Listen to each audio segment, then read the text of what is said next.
Good evening, everyone. For those who I haven't met yet, my name is Mark Spencer. I'm the Dean of College Advising here at Deerfield Academy. And I have the pleasure of talking to Jeff Selingo this evening. Just to give you a little bit of his background, he's written several books about higher education for more than 2.5 decades, for quite a while. He's a New York Times bestselling author of 3 books. We're going to concentrate on his latest one, which is Who Gets In and Why: A Year Inside College Admissions. That book actually was named among the 100 notable books of the year by the New York Times. Jeff is also a regular contributor to The Atlantic, Washington Post, and the New York Times. He's also a special advisor to the president and professor of practice at Arizona State University. He also writes a biweekly newsletter called Next and co-hosts the podcast Future You. So he's a busy man, and he's been involved in this college advising world in a lot of his writing. So it's our pleasure to be able to talk to him tonight and pick his expertise in understanding this process a little bit more. And Jeff, I know that's a tall order. I just said understanding this process a bit more because I think a lot of people are coming into it and they're like, I don't know if I can understand this process. So let me just start with the opening question of like, why'd you decide to write this book? Like, set that context of the book. Like, you could have written anything. You decided to write this book. How'd you go about doing that? So I think the main reason I wrote it is because I think that most of the parents probably on in the room tonight probably, I would imagine, went to college in the 80s and 90s, right? Mostly Gen X, or maybe they're very early millennials later in the 90s who went to college. And it was really around the early 2000s that college admissions really started to change. And so about 7 years ago, I read a book called The Gatekeepers, or reread a book called The Gatekeepers. It was based on a New York Times series in 1999 that Jack Steinberg, who then was at the New York Times, the higher ed reporter, wrote about Wesleyan University inside the admissions process. And as I was reading that book in about 2015, I realized just how much the admissions process had changed since he wrote that book in the late 1990s. In other words, since most people who are now parents of college age or about to be college age students went to college themselves. And so I decided that it might be time to write this book. And I decided also around that same time, I was reading a book called Fast Food Nation, which took us inside the process of something that we kind of interact with every day, whether we eat fast food or not. And it took us through that process of like how a hamburger is made, how the potatoes get to McDonald's and all that other stuff. And I thought, that would be really interesting to show people kind of how an admissions class is put together over the course of a year, because the admissions process really does start as almost as early as the academic year, even a little bit earlier than the academic year for a high school senior. And so that's what I did. I followed a group of seniors through the process in 2018, 2019, who were applying to all different types of colleges. So that's one group of people that I told this book through. The second group were colleges themselves. So I approached about 24 colleges, actually 24 colleges in the summer of 2018. And I asked them, can I sit inside their process? And much like selective college admissions these days, I was denied by most of them. And so I was only accepted by 3 colleges that said yes to my request of those 24. And I decided to actually follow all 3. The original idea was to follow one, but I ended up following the admissions process of all 3. And that's because one of them was a private selective institution in an urban area. That's Emory University. One was a small liberal arts college, which was Davidson College outside of Charlotte, North Carolina, and one was a big public research university, and that was the University of Washington. And in many ways, you might say, well, I don't really want to go to any of those colleges, right? But those really represent 3 of the major types of institutions that most people will end up applying to, right? An elite private, a small liberal arts college, or a big research public university. And so you described earlier on a process, and there's no one single admissions process. And so I thought by following three different universities through this process or through this year, I could show people kind of how they differ by the type of school. And then the third group that I followed are people that, to be honest with you, most of the people on this call will probably never interact with, may never meet. But particularly since Jack Steinberg wrote his book, The Gatekeepers, in 2000, I think has really come to shape the industry. And that is what some people often call kind of the shadow industry that sits out there, the admissions industrial complex, as some people call them. And these are the testing agencies, the rankings, the marketing agencies. If you're at all in this college process yet, you're probably already getting inundated with email and snail mail. And there's this entire industry that exists just outside of admissions, but works closely with the colleges and universities that often shapes not only our perception of higher education, but shapes who gets in and who doesn't, and also shapes who gets money and who doesn't.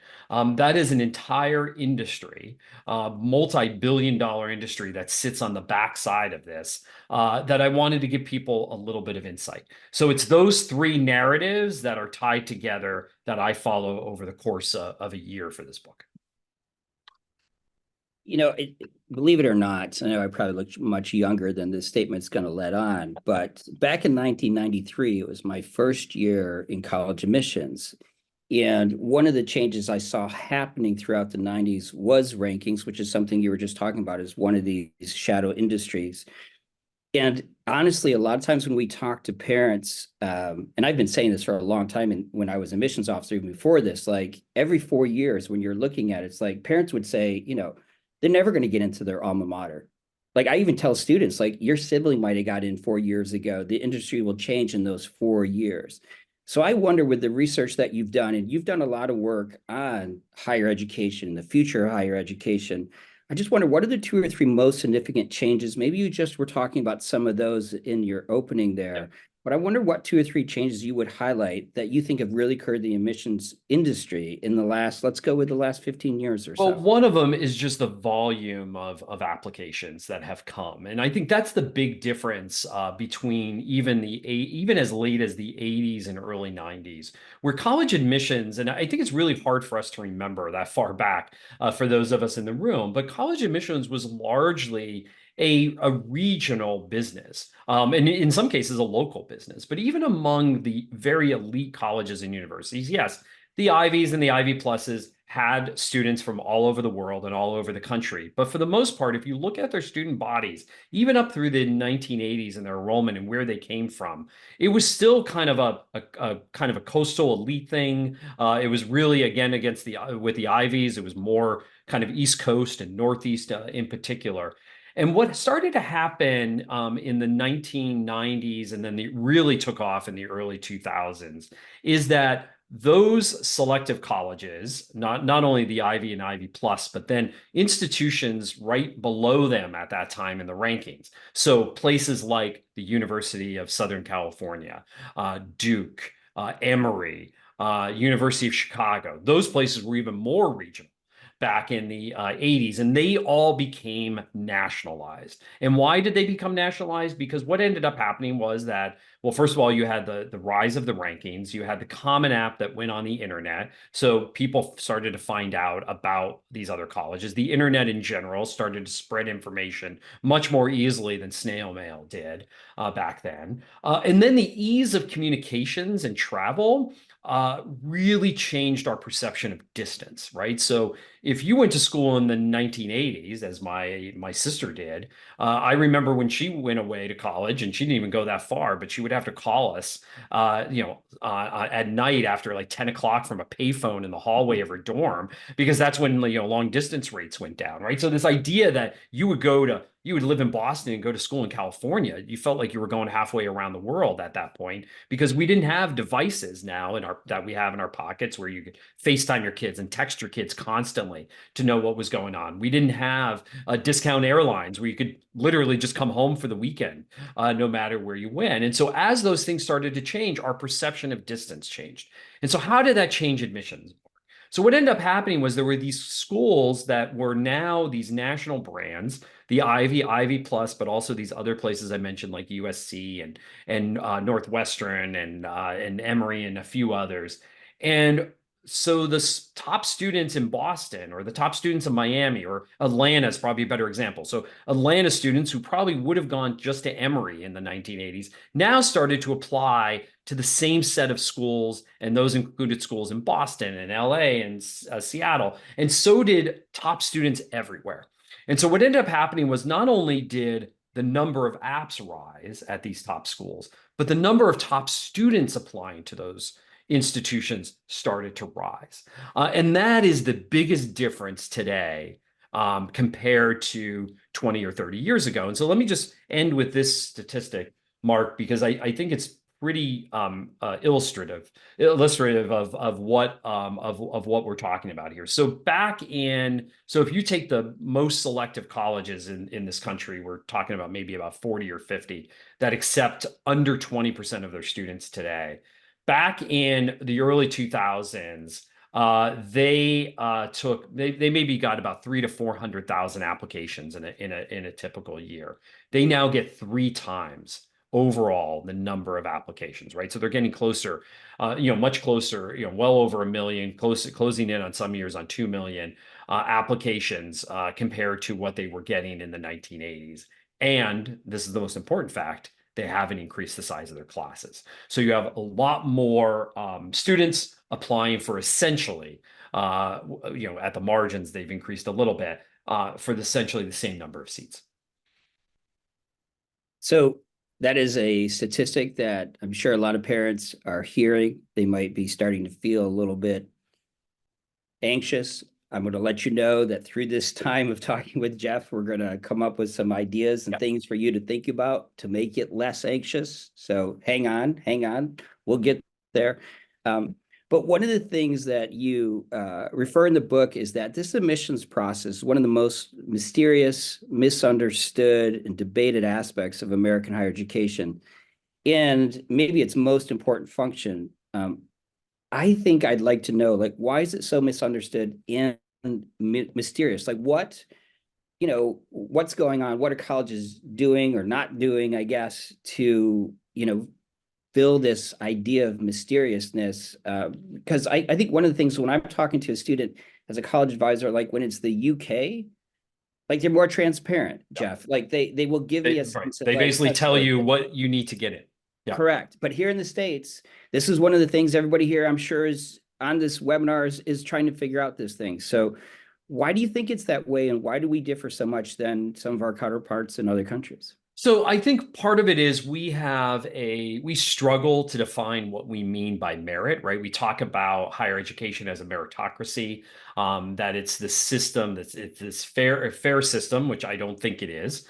It is inherently unfair, and I think it's important to put that out there.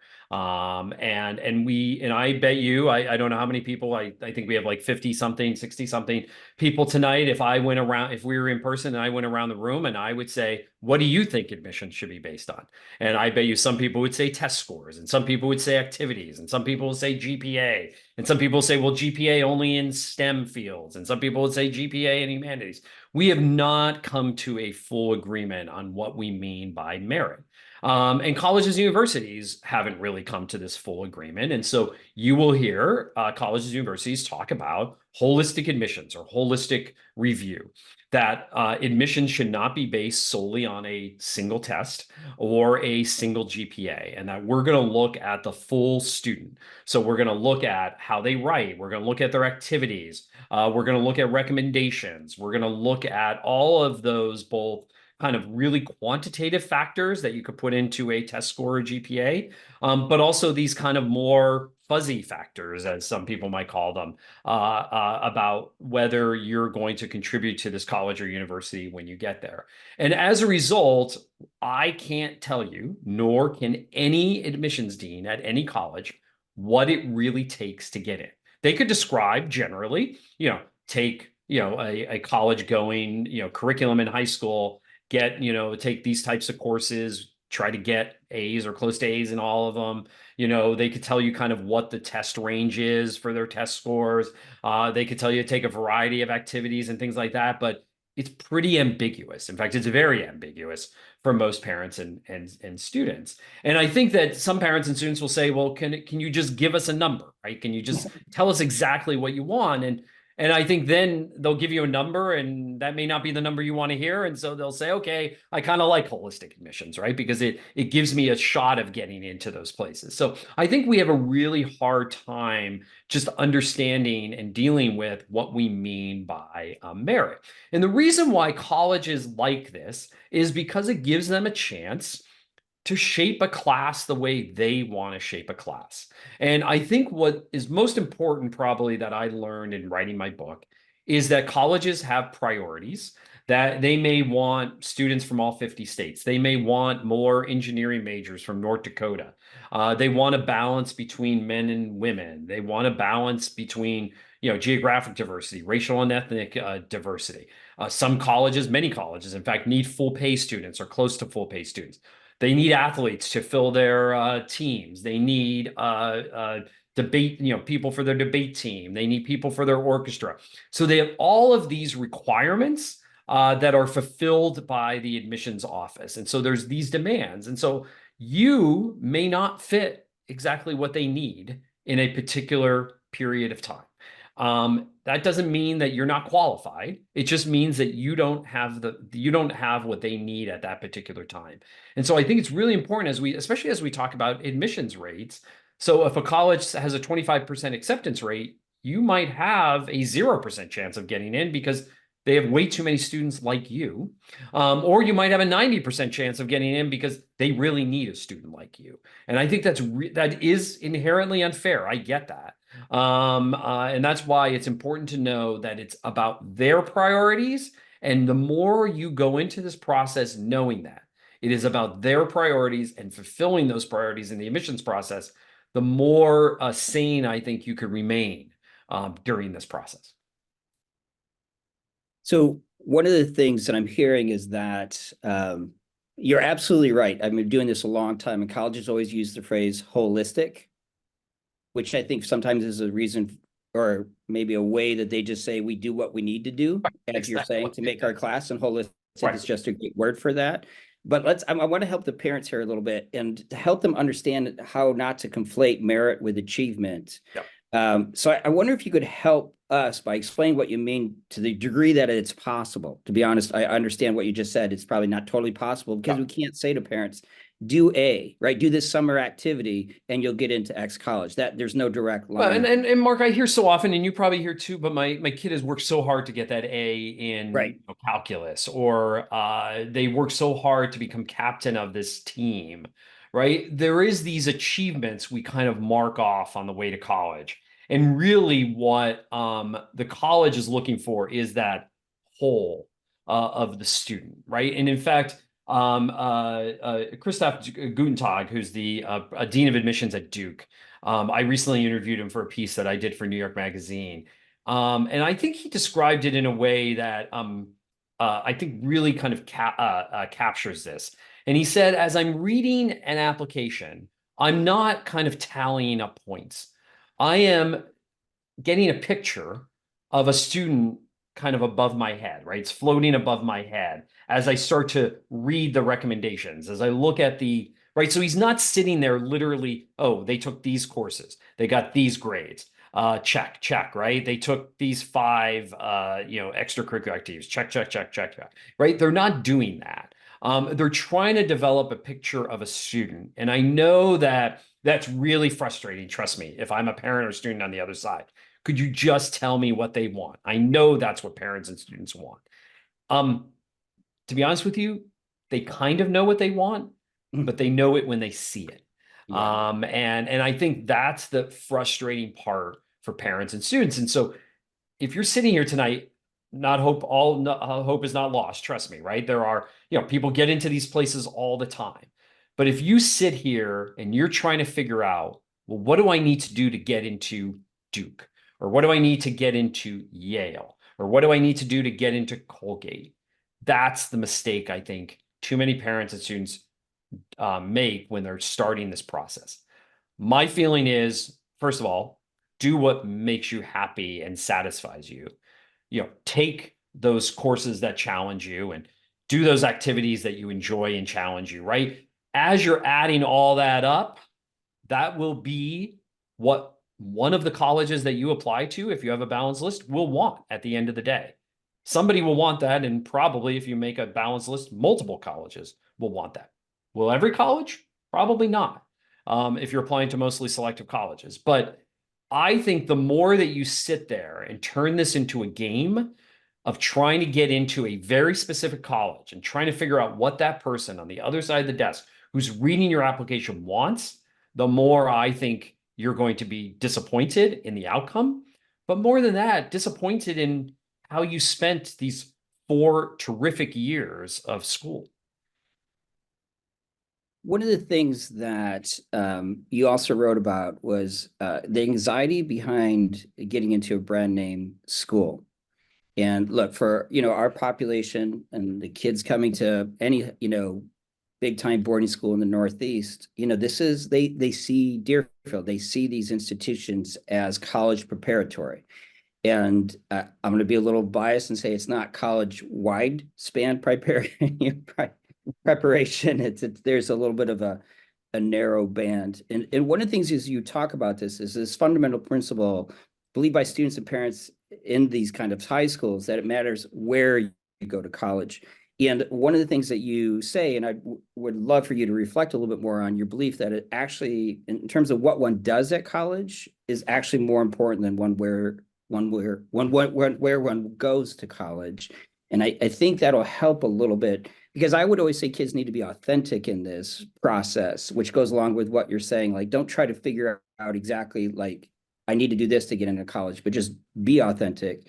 But on the other end, if you could talk more about that, how we think about, because a lot of these junior parents are just going into this process. How do they think about how they approach the college list that they have received from their college advisor and the brand name schools that they thought of when the kids started here 2 years ago? Yeah, I mean, does going to an Ivy Plus school matter? Sure, right? Like if you look at the Raj Chetty research that just came out last summer, was on the front page of the New York Times, as David Deming, who's at Harvard, explained to me, I'm writing a new book about this, and I spent some time with him, and he said going to like a highly selective college is like getting, you're going to play the lottery of life, and you're getting a couple of tickets where somebody who didn't go to is going to college but not as highly selective might only get one ticket, right? You might just get a few more tickets. But it doesn't mean if you go to a less selective college, you don't get any tickets, right? And I will argue that you actually could, and I will argue with David that if you do the right things at a less selective college, and I want to talk about selectivity in a second there, Mark, to talk Yeah. about these differences.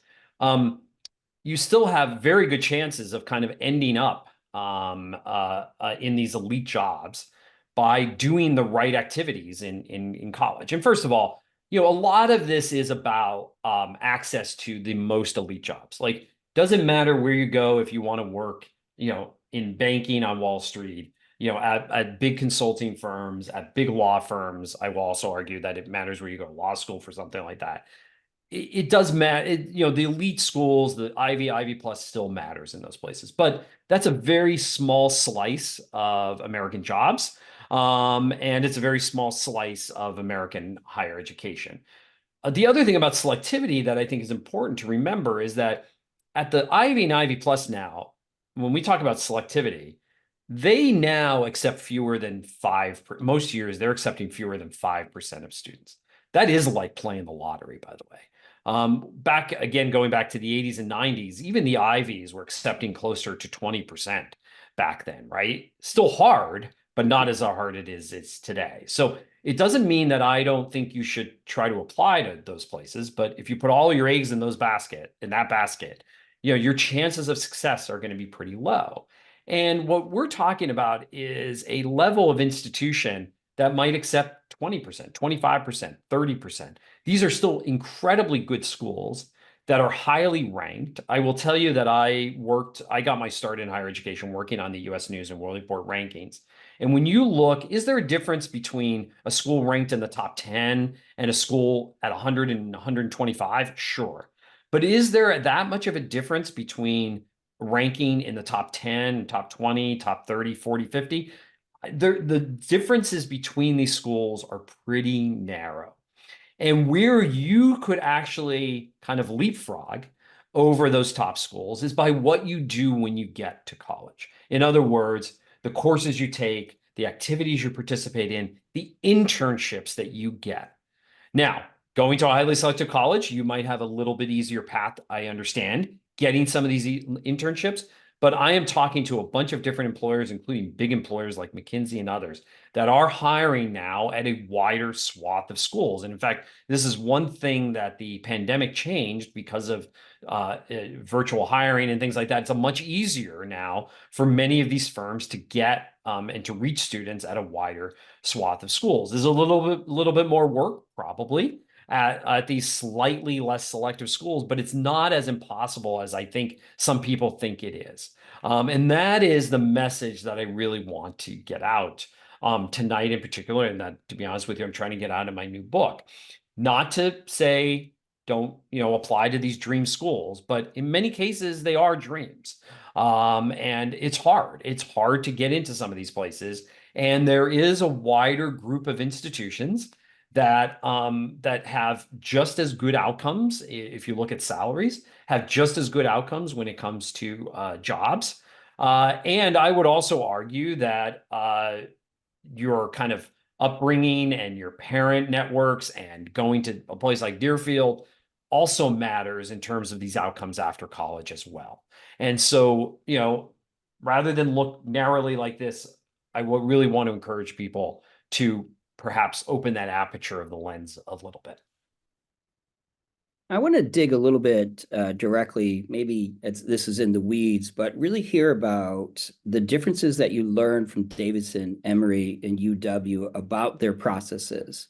Like, what were the variations? What were the kind of things that came about that you noticed? Like, there was a big difference in what maybe Davidson prioritized over Emory. And I guess what I'm thinking is that there isn't a universal formula, like how to get into colleges. Yep. But I still wonder if we maybe can get some, tactical advice and help for the parents out there about how do you advise applicants go about building a strong application, not necessarily for one institution, but that could be compelling to many colleges.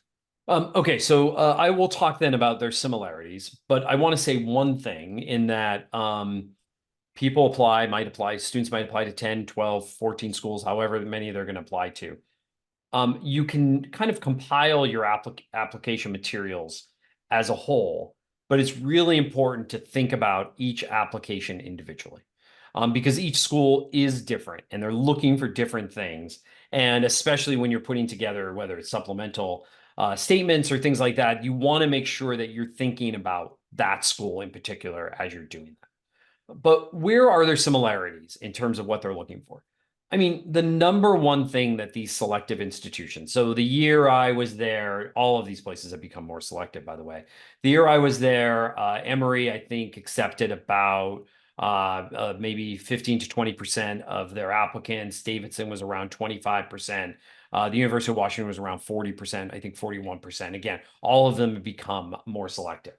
Just a note on that, by the way, when we talk about selective colleges, we're really talking about colleges that accept fewer than 50% of applicants.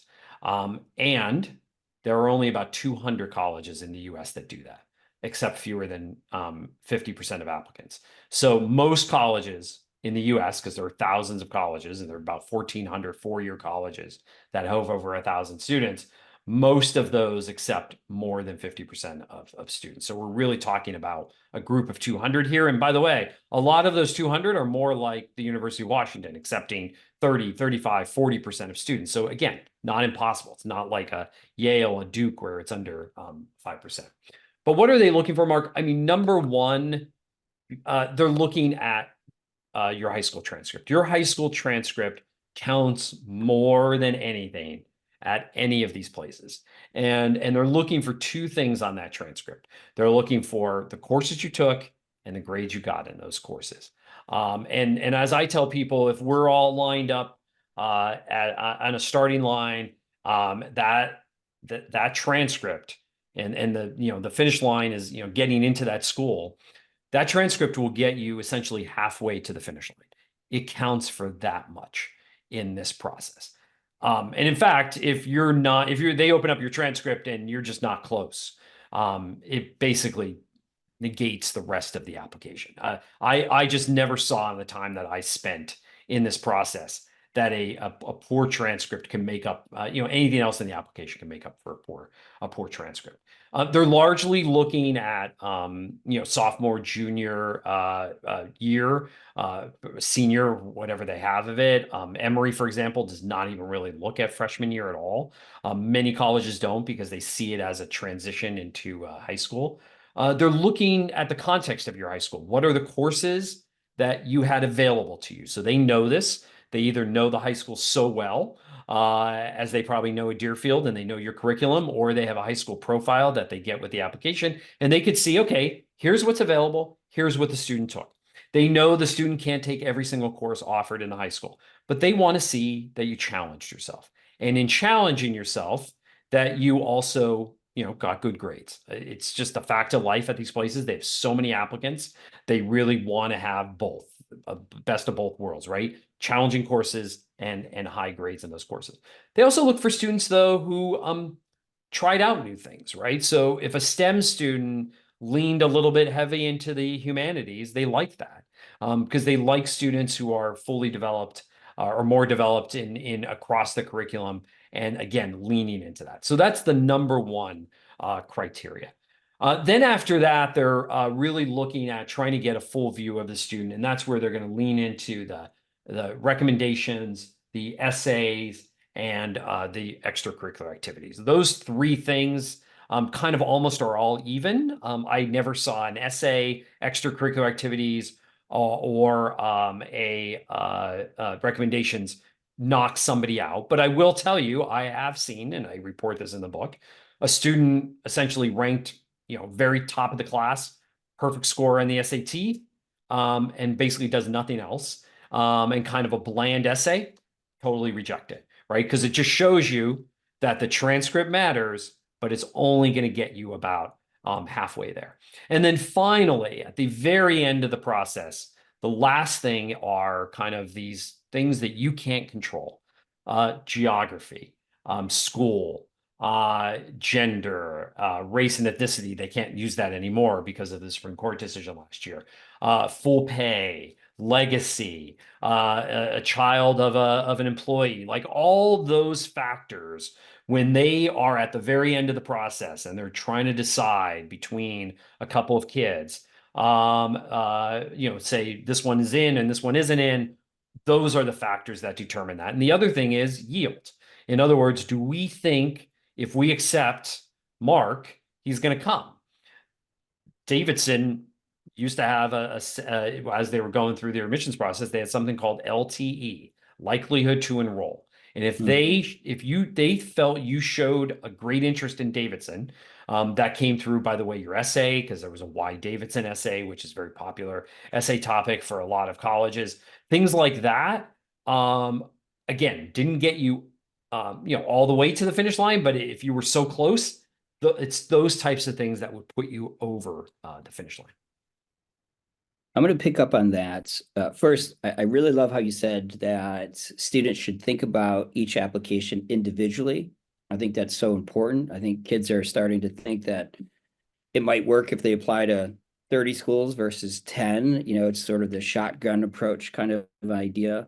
And the other thing that you were just talking, I want to pick up on is the yield prediction in and how colleges are trying to do that. And for the parents listening, I'm going to say that like you could actually Google schools that look at demonstrated interest. There's tons of people who put those lists together. So you're trying to figure out where that demonstrated interest that you just heard Jeff talk about is plays in the admissions process. That actually is something you can Google and get some of that information. Obviously, as college advisors, we can help you with that too.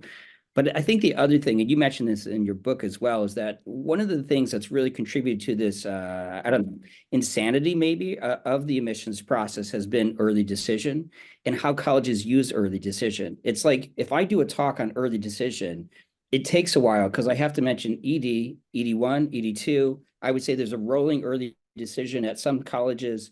There's early action, there's single choice early action. There's so many different early programs. So what advantages, and let's look at the cost as well, do you see in terms of applying early decision? Well, first of all, that's another big change since the 80s and 90s, that the world has moved early. And in early decision and early action, I'll just briefly define those, right? Early decision, you apply early, you find out early. It's a binding decision if you get in.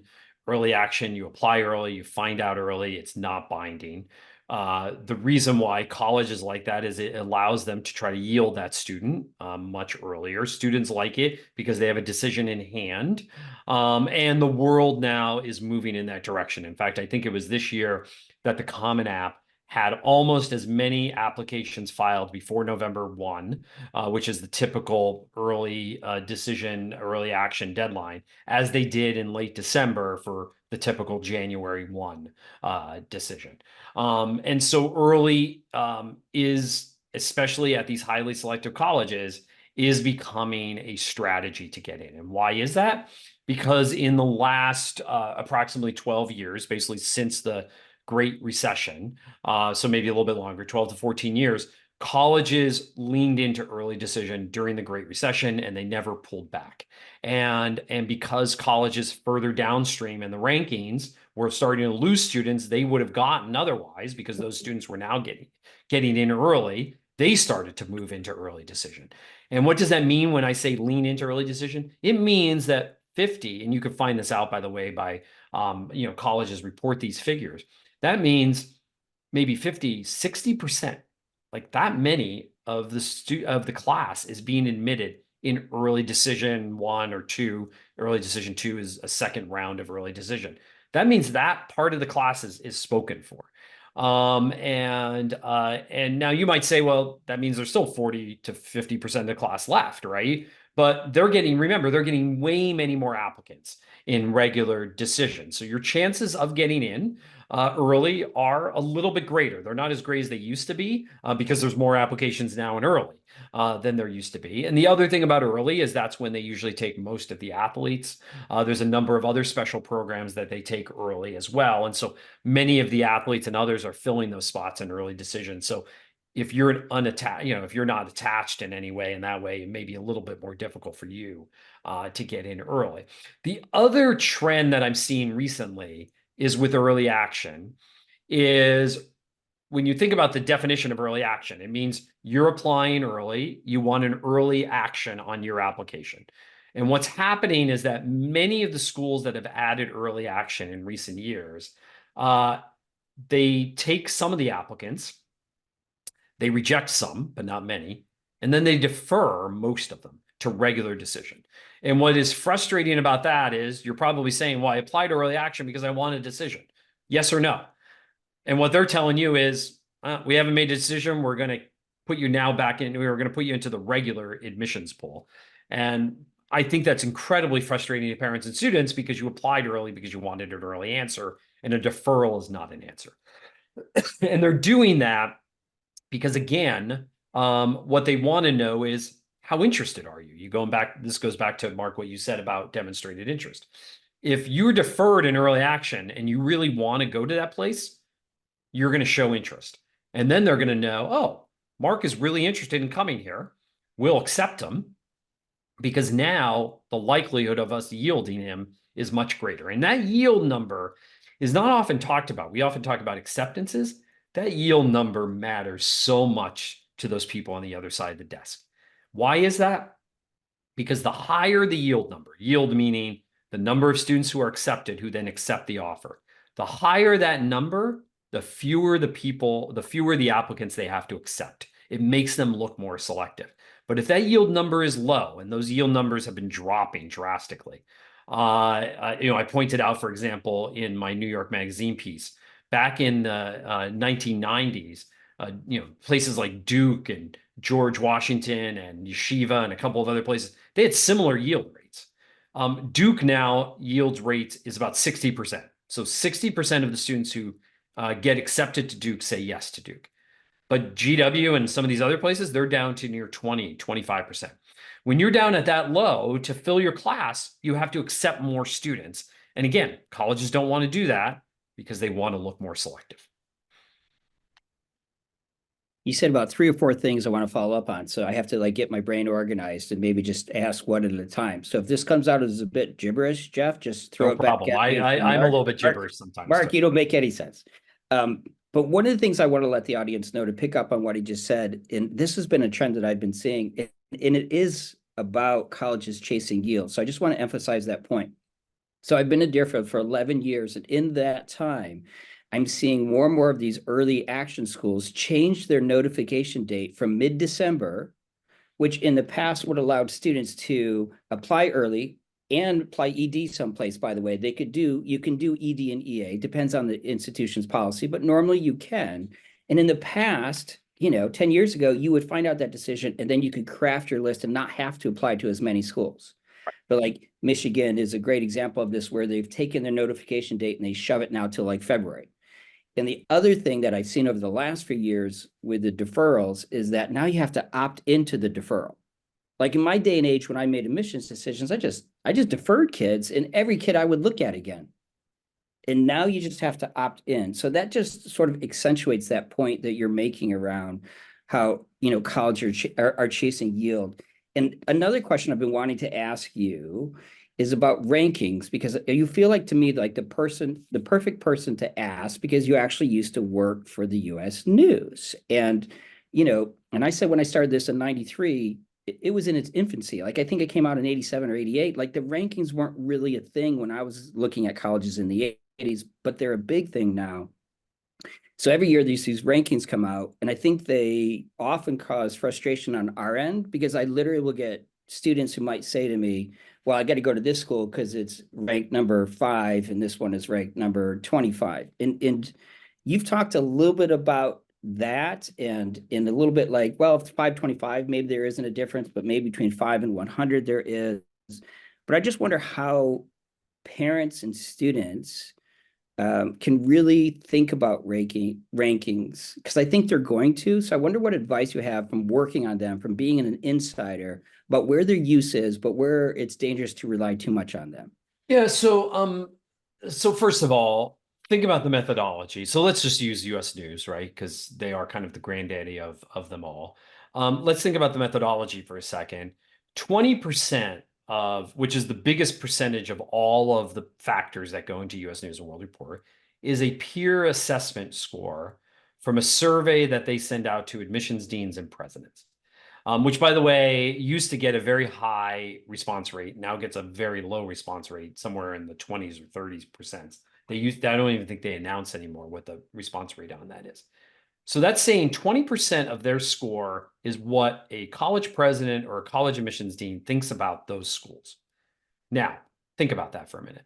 Do you care what a college president or an admissions dean thinks about it? And I will tell you, this is still very popular, where a college trying to get attention will go on essentially a campaign. And I described this in my book. This is how Northeastern really moved up the rankings.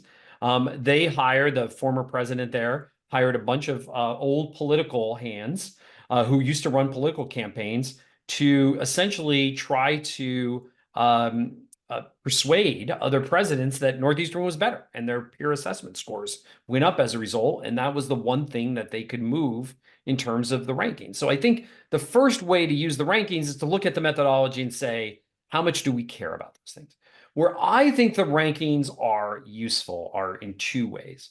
One is just the data it collects, right? It is a good one-stop shop to look at the data that they're collecting that they use in their methodology in terms of student faculty ratio, other numbers. US News particularly keeps changing their methodology. So some numbers they used to have, they don't have anymore.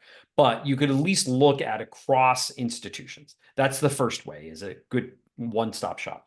The second way is what I would call kind of look-alike schools. So again, as I was saying, there's not much difference between 5 and 25. There is a big difference between 25 and 200 or whatever. But to be honest with you, if you look at your college list at the end of the day and you never even looked at the rankings, my bet is it's going to fall within a certain range within the rankings. Maybe you're only applying to top 25 schools, or you're only applying to schools between 25 and 50. Even again, if you never look at the rankings, I bet you they're very close. And so what the rankings may illustrate for you or amplify for you is, oh, I'm applying to Boston University. What other schools are around Boston University in the rankings? And it might give you ideas on other schools that are similar, at least in the rankings, to that institution. So those are the two ways I would use them. But again, I want to emphasize, I think that we put too much emphasis on the difference between number 5 and number 15 and number 35. Because I hear this every year. Oh, my school fell out of the top 25 or the top 40 or the top 50. And I will say to somebody, so you think the school changed that much in 1 year that it fell from 25 to 35? Do you want to know why it fell 10 places? Because US News changed their methodology. They just looked at different things. One of the other issues I want to make sure I cover a little bit, and you reported a lot of this in your book, is just about how financial aid plays into this. And, obviously we know, well, I say we, but I guess maybe I shouldn't assume, like there's terms like need aware and need blind. And I think what we're trying to do is make sure families are considering the financial aspects of this in Denver. Right. I know I do as a father of a daughter who's a junior, it's close to what, $500,000 that we're going to spend a lot of money on higher education. Right? Public or private, right? Especially exactly. Public. Yeah. So I just wonder, how do you think families should be thinking about, and how should they use that financial equation when they're looking for maybe merit awards, need-based financial aid, and trying to understand the difference between need aware and need blind? And I'm throwing a bunch of stuff at you. And so I'm going to try to unpack a lot of these terms, because financial aid is, we talk about admissions as a black box. Financial aid is even more black box. So, you kind of are beat up by the admissions process, and then you have to go through the financial aid process, right? And it kind of beats you up all over again. So most schools are need blind. Now, that doesn't mean that you're going to get all this money. What does it mean, need blind? They don't take financial need into consideration when they're reading applications. Now, some schools, especially the Ivy Plus, basically the wealthiest universities, they're need blind, so they don't take financial aid into consideration when they're admitting you, and they promise to meet full demonstrated need. So you fill out all these forms, the government and they say you have this demonstrated need, we're going to give you that money. There's a whole bunch of need blind schools that can't afford to give you that money, right? So they'll give you a small portion of it, or some portion of it. Now, so there are some schools that think that's not really ethical, right? It's not ethical to say, apply here, we're going to accept you, but we're not going to give you all the money you need. Those schools say, we're going to be need aware in admissions, which means we are going to take our financial aid budget into consideration as we're doing admissions. And if we can't afford to give you the financial aid you need, we're going to deny admission to you, because we don't think it's fair to admit you and not give you money. And so those are need aware schools. So need blind, need aware schools. Where I think the big changes have happened over the last 30 years in admissions is around how aid is used in higher education. So, for the most part, 70s, 80s, even into the 90s, most aid was distributed based on need. In other words, you applied for college, you filled out all these forms, they said you needed this money, we started giving you this, we gave you this money. That's because college was relatively affordable for a decent proportion of the population. But now it isn't, right? College is really expensive for most of the population. And so colleges know they need to entice people to enroll. So in the book, I call these colleges buyers. Now, that doesn't mean their education is bad. It just means that they have to act like Macy's or Kohl's or any other department store, or they have to act like an airline. They have to discount in order to get you in the door because maybe their list price is 70,000. They will give you a $20,000 scholarship. Now it's not need based, it's merit based, but it's essentially a coupon because you're going to bring another 50,000 or 40,000. The schools that play that game, and I do call it a game because it's a little bit of a game of merit aid, are not the top ranked schools, or not the, I should say, the ones at the very top of the rankings, like the Ivy Plus. They give out aid mostly on need, and they give out some merit scholarships to really high achieving students, and then everybody else pays essentially full price who can afford it. They're very generous with their need aid, but everybody else pays full price. Go one level down, and that's where merit aid starts to play a role because colleges need to entice you, especially if you're applying to Ivy Plus. They might say, "Oh, come here to a Kenyon or a Bucknell or a Lafayette, and we'll give you a $20,000 scholarship to entice you to come here." And again, those companies I was talking about at the very beginning that I followed. There's a number of companies that work in the background that really, it's called financial aid leveraging, is exactly like airlines fill their seats. It is yield management like the airlines. It's just yield management for filling seats in a college classroom. And they're trying to figure out just how much money do I have to give you to get you to come here. One of the things I'd also say, I love that point, is that as someone who has seen financial aid packages for the same student from various institutions, the way that colleges will then express what kind of aid you're going to get from the family is not always easy to decipher. So families, just so you know, if you're going into the financial aid and you're applying for that or merit awards, whatever it might be, and you get some information about that, you may have to come back to another professional, a college advisor, to ask, like, try to understand exactly what that package is, and how they are leveraging that. It definitely is.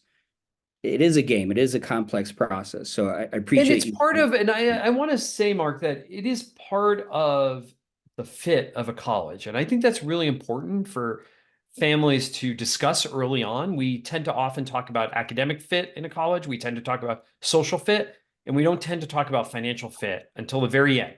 So these financial aid packages typically come with the admissions offer or soon after.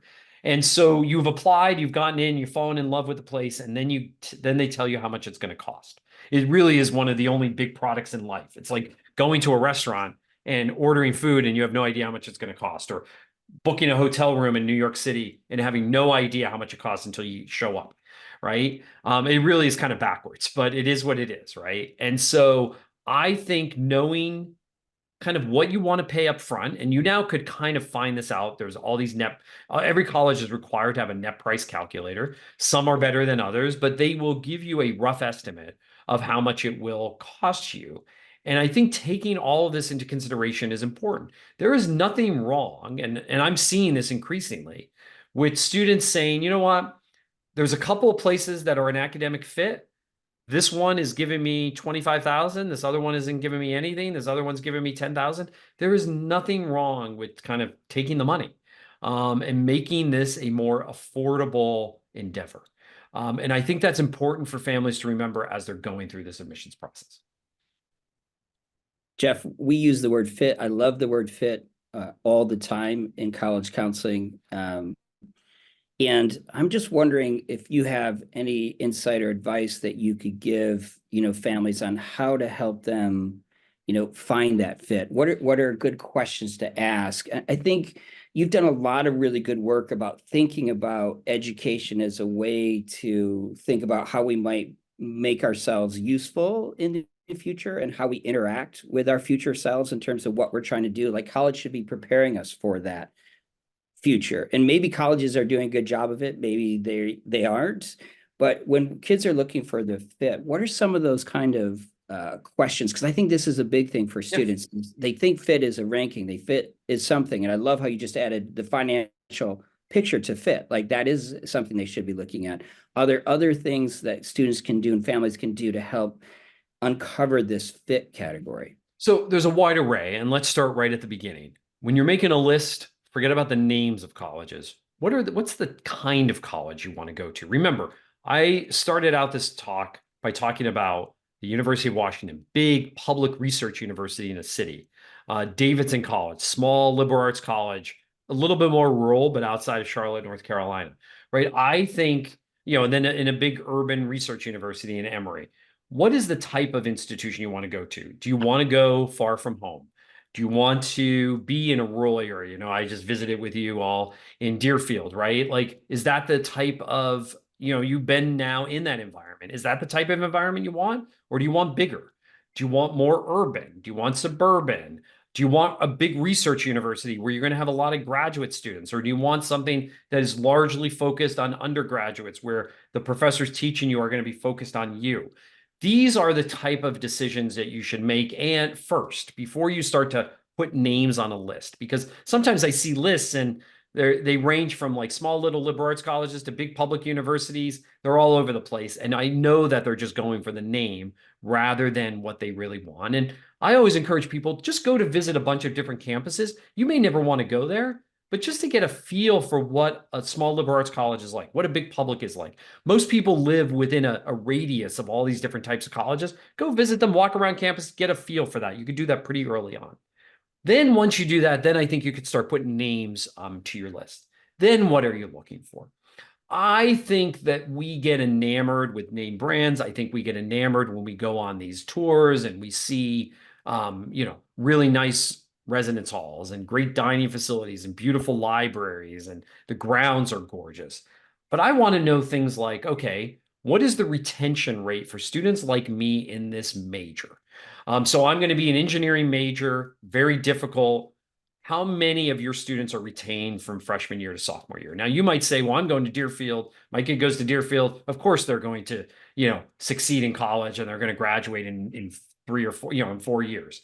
That's not always the case, right? Some students don't make it. And we want to know that. What are the chances of you graduating in 4 years, right? It is sometimes hard, even if you're bringing in credits, to get all of your credits done in 4 years, especially, by the way, if you want to study abroad or do other things. So what is the percentage of students that actually graduate in 4 years in this major and are like me? You want to know what are the possibilities of getting classes, right? That I really want to take. That actually, who's going to teach me? Is it going to be largely graduate students? Is it going to be some part-time faculty? I put a note in my newsletter today about the University of California. 40+% of their credit hours are taught by part-time adjunct faculty members at the University of California, right? Now, there's nothing wrong with part-time adjunct faculty members. I actually think you should look for a college that has a number of full-time faculty. I think full-time faculty are necessary because they get to know you. They know the college well. They know where to find you the resources you need. Having adjuncts, perhaps in certain courses that perhaps work in the field that you're going into, can help you get jobs and internships. So ask who's going to teach you. Maybe sit in on some of those courses. What are the internship and club possibilities? How hard is it to actually join some of these clubs and get into some of these clubs? These are the questions that you should be asking. And I feel that sometimes we ask these questions after the fact, or once we're there. Those to me are fit. And then finally on fit, is that who are the other students, right? Like get a feel for who the other students are.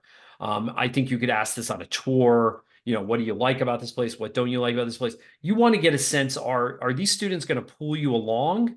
Are you going to be kind of swimming in the stream with them? Or are you feel like you're going to be the big fish in a small sea? I think you want to get a sense of where you fit into this class, because I don't think you want to be struggling to keep up. I don't think you want to be so far ahead of everybody else.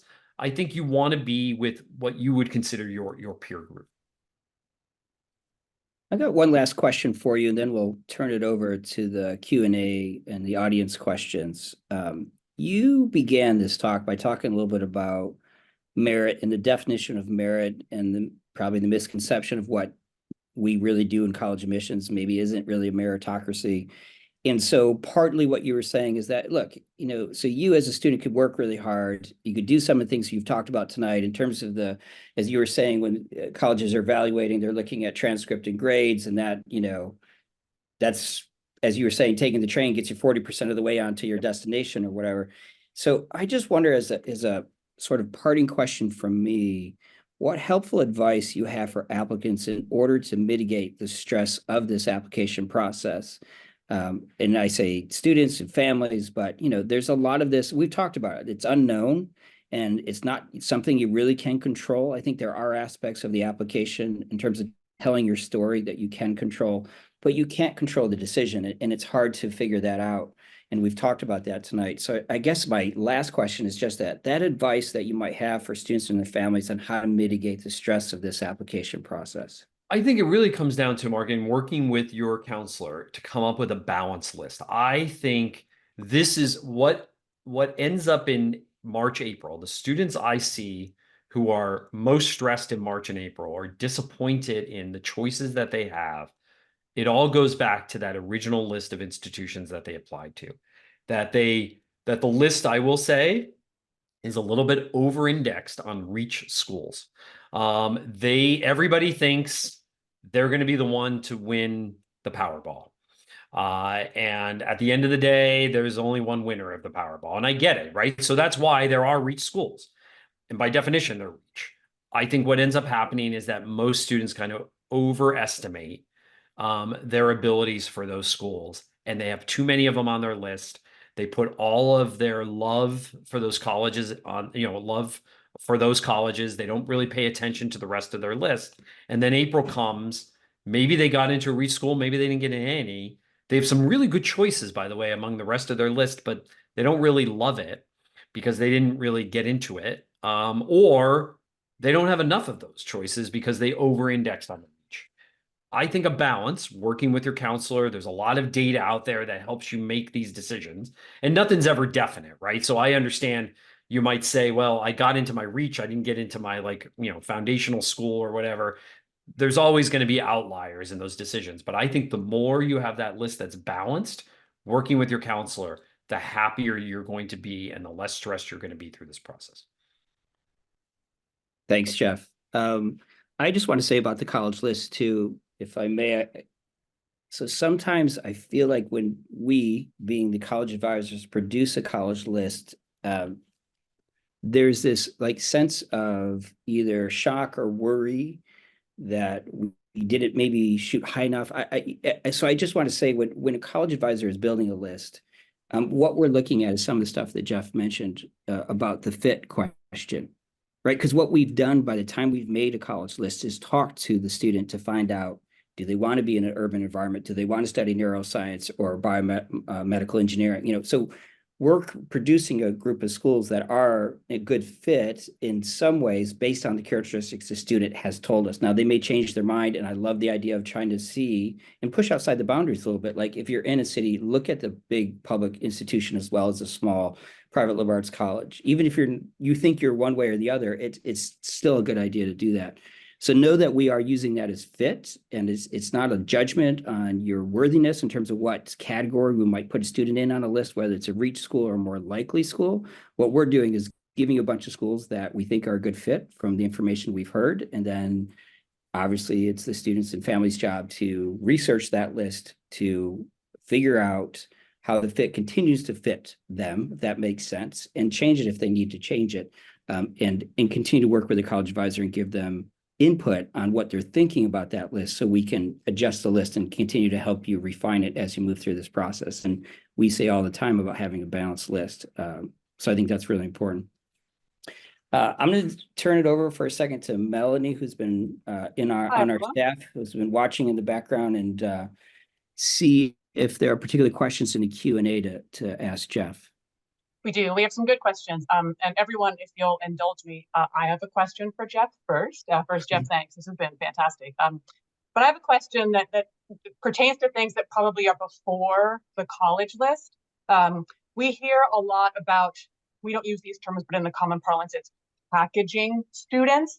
And there's lots of different advice that floats around about that. It's you've got to be pointy, or no, you've got to be broad, and make sure you have community service, and really you need to make sure you apply to a really obscure major. But packaging yourself so that you have the best chances in the college process. So as someone who has spent time at committee tables at a number of different schools, how would you talk about that? Like, how would you advise students and families about walking their way towards that process? I'm smiling because that's playing the game, right? And play the game if you want, but you might lose. And if you lose that game and you don't get into that college you were playing that game for, then you're going to wonder, what did I just do all that for? I always remind people, high school is a special time in life. It's a time of discovery, just like colleges. And I think we've turned it, or colleges have turned it, into a game of hoops that we feel like we need to jump through to get to these places.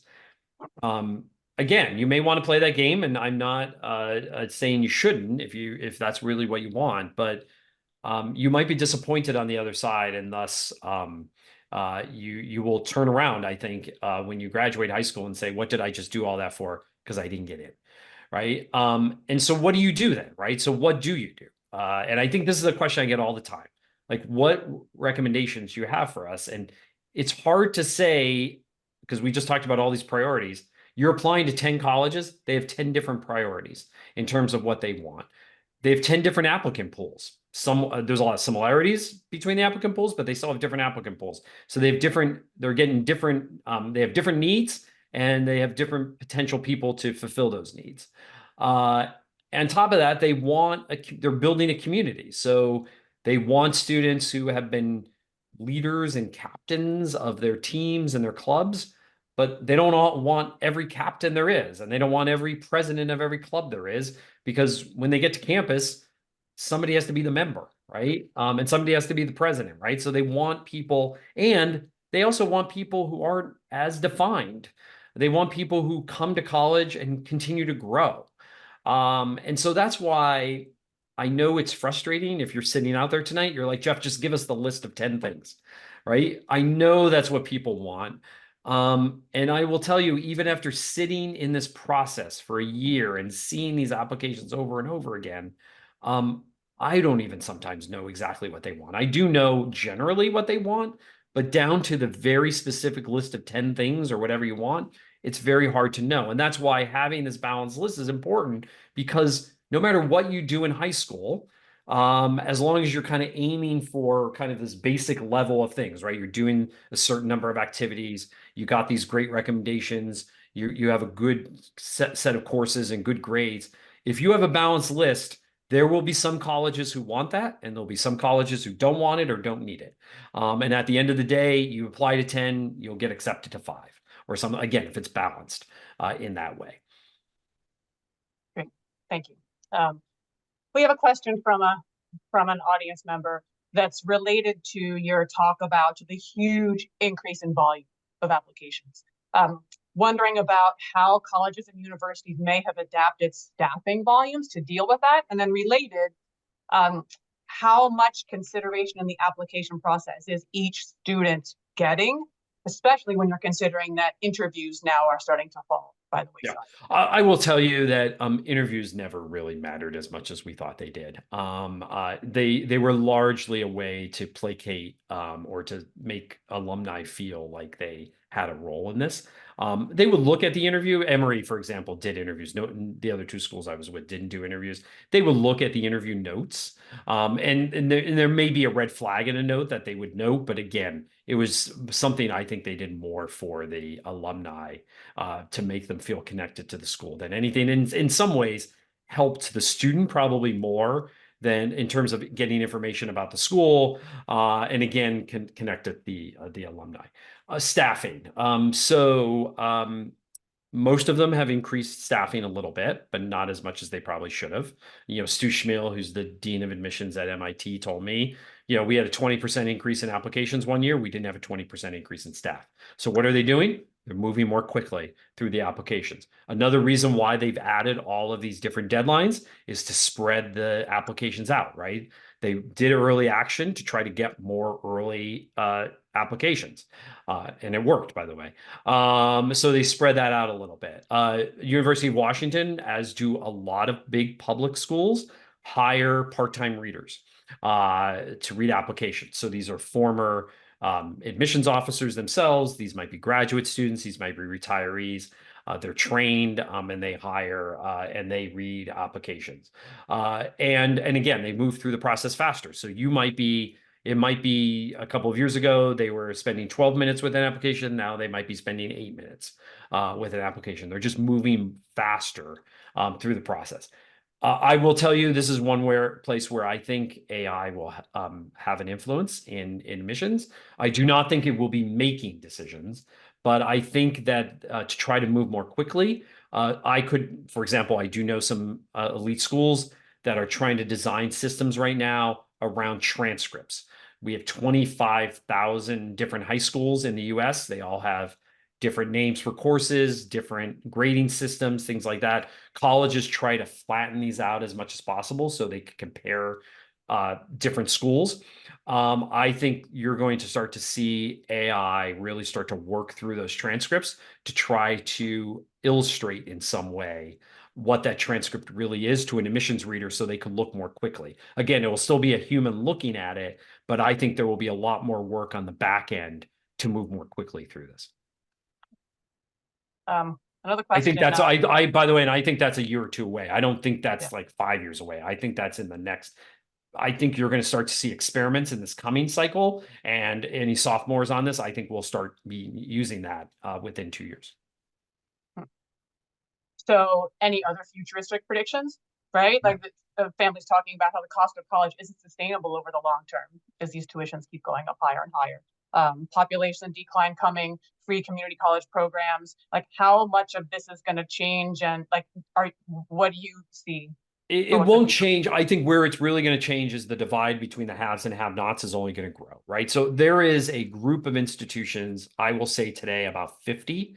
In a couple of years, it might be 40. There's some institutions are kind of hanging on. I think the wealthiest, highest rank institutions will be immune to any outside forces. The reason why colleges care so much about the rankings is because if they can move up to the rankings, it gives them more legitimacy. It gets them more money from alumni. It gets them more applications, right? That's what they want to move up the rankings because it puts them in a better financial position ultimately.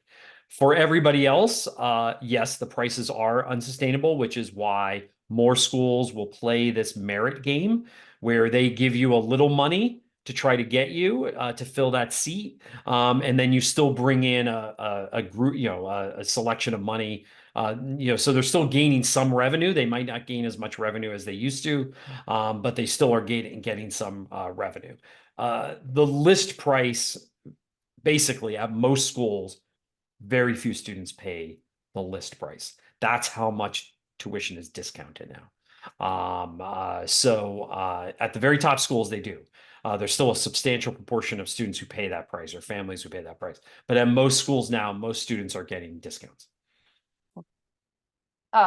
Getting now sort of in the weeds with the applications, can you talk a little bit about, again, you saw these committee processes, the value of recommendations. Different teachers write in different ways, counselor recommendations versus teacher recommendations. Like, how do those weigh on the student's own chances in the process? I mean, to be honest with you, the problem right now with holistic admissions is that many parts of the admissions process are not, they don't necessarily always offer a true picture of the student. And that's the most frustrating thing to people on the other side of the desk. In other words, that it's very curated, right? So you have grade inflation, you have test prep, You have recommendations. You have a lot of teachers not willing to give really solid recommendations or really clear recommendations, especially at public schools where they may not know the students well or they don't have enough time to write them, right?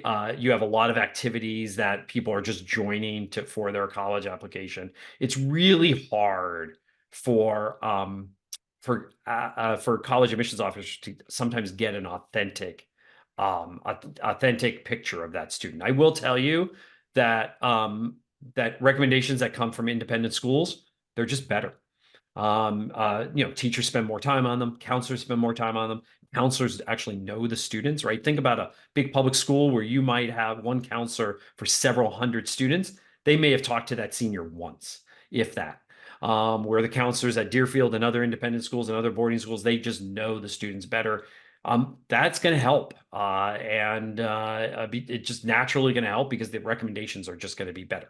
Again, I never saw a recommendation. I never saw an essay. I never saw a list of activities that puts somebody like really over the top, right? It's not, no decision was made just on that. It's the combination of these things that really do help students. The recent New York Times article talking about the gender gap and admissions being more competitive for women than for men, potentially. We'd love for you to comment on that. It has always been that way for probably 20 years now, and it's only getting worse, right? The male enrollment in higher ed continues to drop. Most colleges, and less true, by the way, at selective colleges, but still, most colleges are 60-40, women to men. And they really want to balance these out. And I say this as a father of two daughters, right? They're going to be hurt in the admissions process. There's no doubt about it. Again, it goes back to it's not fair. But they want to keep a fairly balanced campus. So if you're a male applicant, your chances of getting in are better, period, full stop.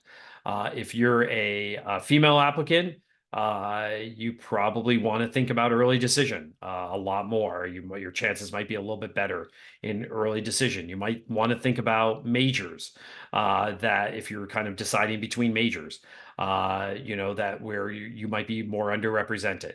It is what it is. Again, I have two daughters and I think about this all the time, but it's the way of the world, and I can't do anything about it. Thanks. But going back to the aid piece and merit aid specifically as sort of the coupons and the incentives, can you talk about some of the key factors driving who might get that merit aid? So they want, if you're a student and you apply, if you have a good academic profile for that school, you're going to more likely get it. In other words, what they're really trying to do is, so say, your academic profile puts you at a school at this level, and you apply to a school at this level, they really want you. And so as a result, they're going to give you more merit aid in that case. They're going to look at other factors where they think, oh, well, if we give them $10,000, again, there's so much data in the background working on this.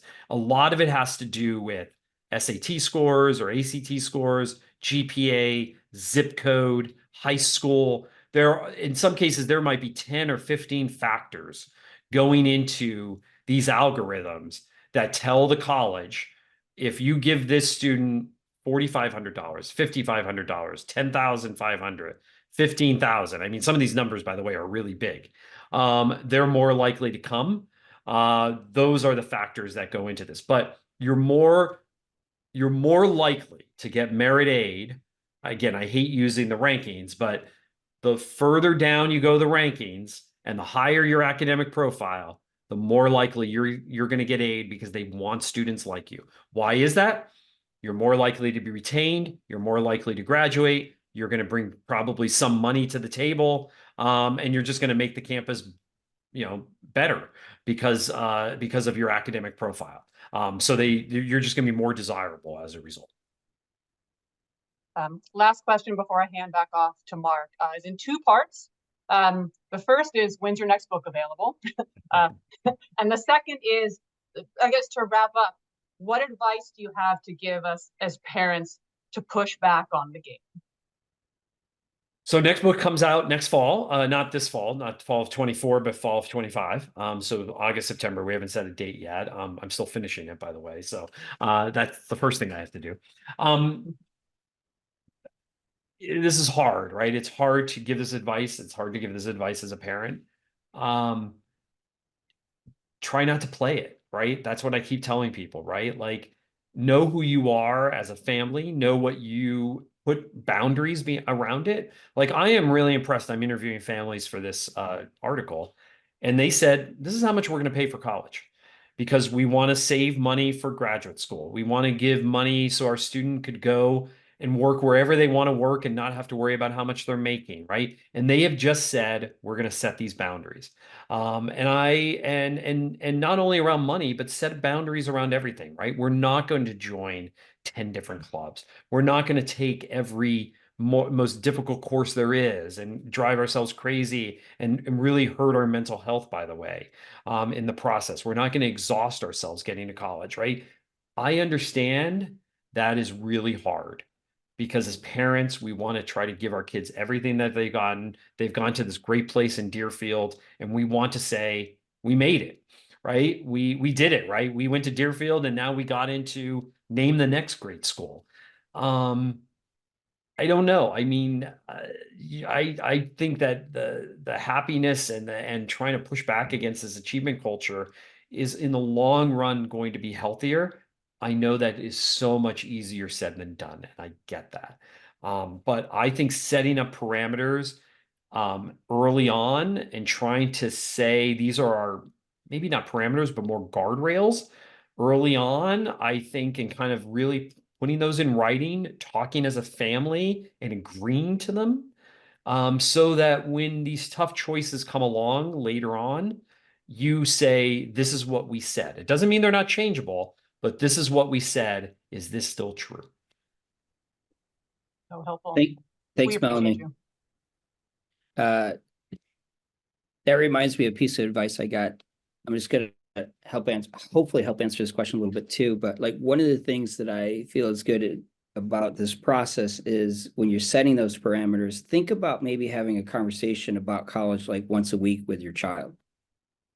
I think if they know when you're going to talk about it, they're fine. But if they feel like every time they talk to you, particularly at a boarding school, and you're, talking on the phone several times a day or whatever it might be, a week, if there's always this hint of the college process and where you're at, I think that can increase the anxiety. But if you start with a parameter like, look, every Sunday at 6 o'clock, whatever it is, we're going to be able to talk about college. And then I'll ask you again next week. It allows the kid to prepare for that. I think allows a little bit of that stress to be released. You still get the information you need, but it's done in a way that makes sense. That's a piece of advice that someone told me a long time ago, one of my fellow admissions deans, and I loved it, and I've been using it ever since. So I just want to add that to that parameter conversation. The other thing as we wrap up, two things. One, if you've liked what you've heard tonight, I have. Jeff, thanks so much. I would say go get the book, Who Gets In and Why, A Year Inside College Admissions. Jeff did not tell me to say that, but it is great, and it is going to continue this conversation and give you you can get into the weeds a little bit more and hear more about it because you really can get to the stories. And I love the question because I was going to ask the question about the next book. Jeff was fortunate enough. We were fortunate enough to have Jeff on campus, and we were talking to him a little bit.